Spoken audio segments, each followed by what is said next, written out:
తెలుగు వారి number 1 choice Telugu matrimony. అయ్యా అయ్యా అయ్యో, నేను తొందరపడి నిజం చెప్పానా ఏంటి? ఇప్పుడు ఏం జరుగుతుందో ఏంటో భగవంతుడా.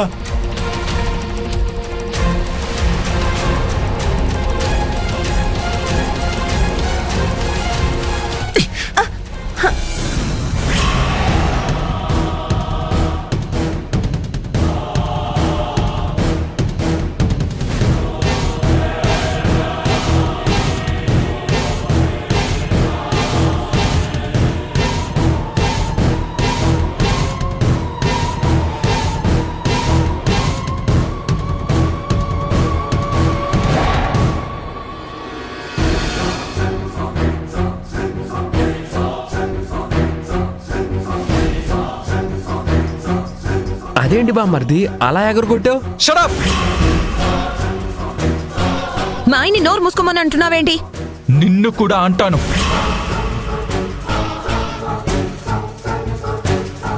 You understand? అర్థమైందా? మళ్ళీ మళ్ళీ చెప్పాలా? తారక్, ఏమైంది తారక్? ఏమైంది ఇప్పుడు? ఏయ్, నీ వయసు ఎంత? బుద్ధిగా చదువుకోకుండా ఎంతసేపు పిచ్చోళ్ళ మధ్య తిరుగుతున్నావు? ఎవరు పిచ్చోళ్ళు? వీళ్ళే అని చెప్పండి డాడ్.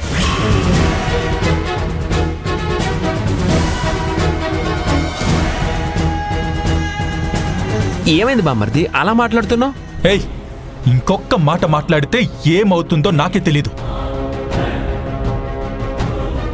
ఏంటండి అలా చూస్తున్నారు? వాడు ఎందుకు ఇలా ఆవేశపడుతున్నాడో అడగరా? Tarak, cool down.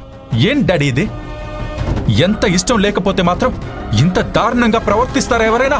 రేయ్, ఏం జరిగిందో నాకు చెప్పు. నిలవేణి, నిలవేణి, నిలవేణి, నిన్నే ఇట్రా. సార్, పడుకున్న నీలవేణి మీద నీళ్లు కొట్టారు. తనకి ఇంట్లో నిద్రపోవడానికి అర్హత లేనట్టుగా ప్రవర్తించారు డాడ్. అది ఎంతసేపు పడుకుందో తెలుసా? లేట్ అయితే తట్టి లేపాలి కానీ ఇలా నీళ్లు కొట్టి లేపకూడదు డాడ్. నీళ్లతోనే కదా కొట్టింది, ఏదో కర్రతో కొట్టినట్టు కోపడుతున్నావేంటి తారక్? నువ్వు పడుకున్నప్పుడు కూడా అలాగే బకెట్తో నీళ్లు కొట్టొచ్చా? ముక్కు మొహం తెలియని వాళ్ళకి కూడా మనం రెస్పెక్ట్ ఇస్తాం, కానీ ఈ ఇంట్లోనే ఉండి సర్వీస్ చేస్తున్న వాళ్ళకి మీరిచ్చే గౌరవం ఇదేనా? పని మనిషికి మర్యాద ఇవ్వాలా? ఎవరు పని మనిషి? ఎవరు పని మనిషి? మాట్లాడే ముందు ఆలోచించి మాట్లాడమని చెప్పండి డాడ్. పని మనిషి అయితే మాత్రం మనుషులు కారా? వాళ్ళని గౌరవించకూడదా?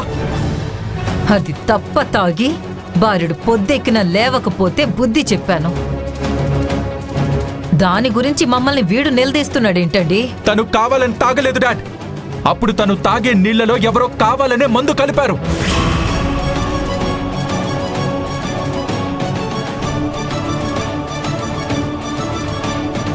ఇప్పుడు త్వరగా నిద్ర లేవలేదనేసి బకెట్లో ఉన్న నీళ్లను తీసుకొచ్చి మొహాన్ని కొట్టారు.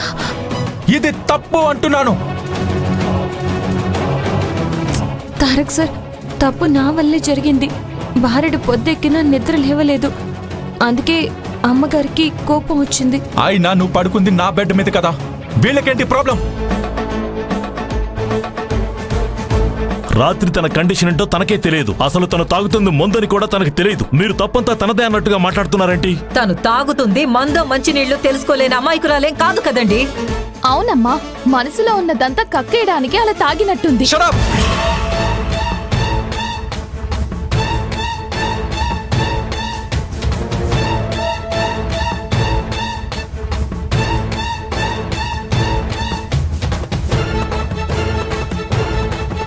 తనని ఇబ్బంది పెట్టిందే కాకుండా నోటుకొచ్చినట్టు మాట్లాడుతున్నావా? అసలు వీళ్ళని కాదు తారక్. రాత్రి నీలవేణి తాగిన మంచినీళ్ళ గ్లాసులో మందెవరు కలిపారో ముందు అది తెలుసుకోవాలి. బాంబు అటు తిప్పి ఇటు తిప్పి నా సీటు కింద పేలుతున్నాయేంటి కాంచనా? ఆ గ్లాస్ ఇచ్చింది మనమేం తెలిస్తే తారక్ మన తాట తీస్తాడు. మీరు నోరు మూసుకోండి. చూసావా అమ్మా, తారక్కి లేనిపోనివన్నీ చెప్పి మా మీదకి యుద్ధానికి తీసుకొచ్చింది నీలవేణి. తప్పు తప్పు. డాడ్, ఇది తప్పని చెప్పండి డాడ్. నీలవేణికి ఆ అవసరం రాదు. తనకొచ్చిన కష్టమైనా సరే, ఈ ఇంటికొచ్చిన నష్టమైనా సరే తను మనసులోనే దాచుకుంటుంది. అంతే తప్ప ఈ కోటేశ్వరరావులాగా చాడీలు చెప్పదు. మీ కూతుళ్ళలాగా అబాండాలు వేయదు. నేనెప్పుడు చాడీలు చెప్పాను బామ్మర్ది? నన్నెందుకు ఇలా అపార్థం చేసుకుంటున్నావు? నేను చాలా మంచోడిని. నేను చీమకు కూడా హాని చేయను. నీ నోట్ నుండి ఎప్పుడూ నిజాలే రావు. మళ్ళీ ఏమీ తెలియని అమాయకుల్లా మాట్లాడుతున్నావేంటి? అలా మీదకు వెళుతున్నాడేంటండి? ఇప్పుడు ఏం జరిగిందని ఇంతలా ఎగిరి పడుతున్నాడు? మీరైనా అడగండి.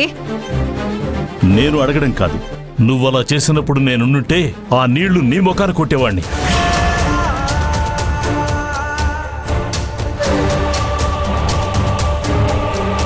తన కోసం మమ్మల్ని నిందించడం ఏంటి డాడీ?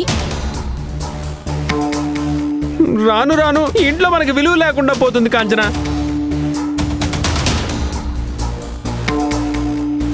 ఆఫ్టర్ ఆల్ ఆ నీలవేణి కోసం మాతో గొడవ పడుతున్నాడేంటండి? What is this nonsense? నాన్ సెన్సా? డాడీ, సెన్స్ లేకుండా బిహేవ్ చేసిన వాళ్ళే మాట్లాడుతున్నారేంటి డాడ్? నీలవేణి ఆఫ్టర్ ఆల్ కాదు, తను కూడా ఒక మనిషి. అదే వీళ్ళు పడుకున్నప్పుడు చిన్న సౌండ్ చేసినా, వాళ్ళ నిద్ర డిస్టర్బ్ చేసినా పెద్ద ఇష్యూ చేస్తారు. అలాంటిది బెడ్ మీద పడుకున్న నీలవేణి మీద వాటర్ ఎలా కొడతారు? బాబోయ్, ఇప్పుడు మనల్ని కూడా వాటర్లో ముంచేస్తాడా ఏంటి? అసలు నీలవేణి ఏం చేసిందని? తన కష్టమేదో తను పడుతున్నప్పుడు మీకెందుకు ఇంత బోర్వలేనితనం? మీ ప్రాబ్లం ఏంటో నాకు అర్థం కావడం లేదు. చెప్పండి. మాకే విషయం ఉంటుంది. ఉంటుంది, ఉంది. తను బాగుపడితే అస్సలు నచ్చదు మీకు. తను నవ్వుకుంటూ మాట్లాడితే నవ్వుల పాలు చేయాలనుకుంటారు.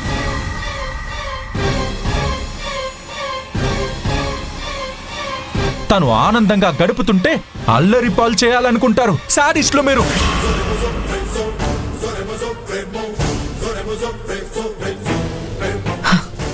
చూడండి, తారక్ హద్దు మీరి మాట్లాడుతున్నాడు. హద్దులు పెట్టడం నేను గనక మొదలు పెడితే దాన్ని దాటి ఎవ్వరూ రాలేరు. నీలవేణి లాంటి మంచి మనిషికి అన్యాయం చేసే వాళ్ళకి పుట్టగతులు ఉండవని చెప్పండి డాడ్.